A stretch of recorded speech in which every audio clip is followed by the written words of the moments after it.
नमस्कार। आज हम गोता लगा रहे हैं स्ट्रेंजर थिंग्स के अंतिम सीजन यानी सीजन 5 की अटकलों में। हमारे पास एक पॉडकास्ट का अंश है जो इस आने वाले सीजन की कहानी पर कुछ अंदाजे लगा रहा है। तो आइए समझते हैं कि इस फिनाले में क्या दांव पर है और कहानी कहाँ जा सकती है। शुरुआत में ये एक बड़ी दमदार लाइन है, सुनिए। इस बार सिर्फ हॉकिंस नहीं बचेगा, बल्कि पूरी दुनिया उल्टी हो जाएगी।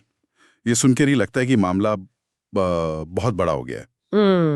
1980 का वो हॉकिंस शहर, जहां ये सब डेमोगॉगन, माइंड फ्लेयर ये सब शुरू हुआ, अब लगता है आखिरी जंग का मैदान बनेगा। बिल्कुल। और 11 जो अब मतलब सिर्फ एक बच्ची या प्रयोग नहीं रही, वो अपनी शक्तियों को समझने वाली एक युवा है। कहानी के बिल्कुल सेंटर में है। यहाँ एक दिलचस्प मोड़ ये बताया जा रहा है कि अपसाइड डाउन अब सिर्फ हॉकिंस पर हमला नहीं कर रहा, बल्कि वो धीरे धीरे हॉकिंस में ही बदलता जा रहा है। और ये सिर्फ कोई विजुअल चेंज नहीं है, ये दिखाता है कि खतरा कितना करीब और शायद कितना अंदर तक आ चुका है। हाँ, ये सोचना ही डरावना है। अच्छा, तो कहानी वहीं से शुरू होती है जहां सीजन 4 खत्म हुआ था। मतलब हॉकिंस टूटा फूटा, शहर में वो दरारें, अजीब सी लाल बिजलियां। हाँ बिल्कुल। और वेकना जो हारा नहीं है, सिर्फ घायल हुआ है। उसकी वापसी तो पक्की है, लेकिन कैसे होगी, इस पर थोड़ा और बात करते हैं। यहाँ देखो, विल का कनेक्शन फिर से बहुत अहम हो जाता है। उस पॉडकास्ट अंश में ऐसा कहा गया है कि विल कह रहा है, मुझे उसकी सांसें अब असल में महसूस होती हैं। सोचिए जरा, ये सिर्फ डर नहीं है, ये एक सीधा फिजिकल कनेक्शन है। तो इससे हॉकिंस एक टिक टिक करते टाइम बॉम्ब जैसा बन जाता है ना। हाँ। ये सिर्फ बाहरी खतरा नहीं है, बल्कि किरदारों पर एक गहरा साइकोलॉजिकल असर भी डाल रहा है। शहर का पूरा माहौल ही जैसे डल और शक से भर गया है। विल का वापस उस अंधेरे से जुड़ना वाकई चिंता की बात है। लेकिन हॉकी देखी किस्मत सिर्फ वेकना या विल पर तो निर्भर नहीं करती, सही है ना? नहीं, बिल्कुल नहीं। 11 की अपनी जर्नी भी एक अहम मोड़ पर है। कहा जा रहा है कि उसे अपनी पूरी शक्तियां वापस मिल गई हैं, पर शायद अब लड़ाई सिर्फ ताकत दिखाने की नहीं रही। सही कहा।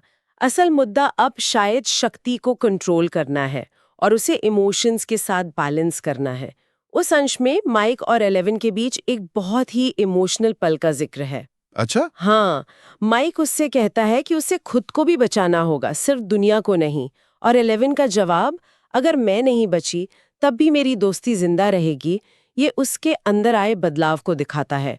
वो अब सिर्फ एक हथियार नहीं है, वो रिश्तों को, इंसानी जज्बातों को सबसे ऊपर रख रही है। और यही चीज स्ट्रेंजर थिंग्स को इतना खास बनाती है।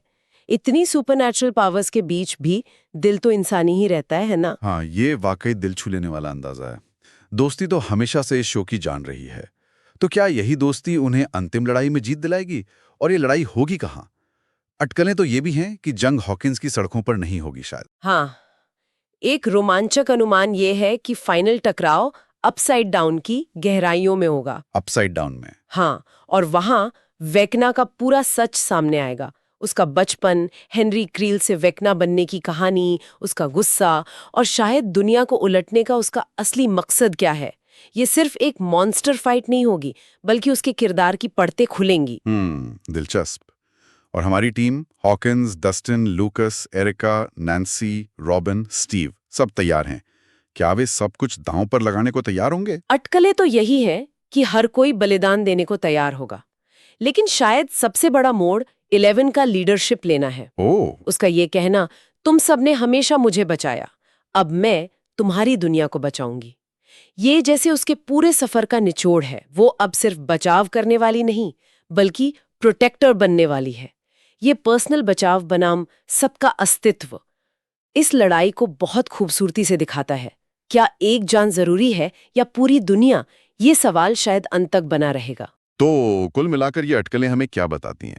स्ट्रेंजर थिंग्स 5 सिर्फ एक एक्शन पैक्ड फिनाले नहीं होगा। ये 80s की यादें, डर, दोस्ती और शायद दिल टूटने की भी एक मिली-जुली कहानी होगी।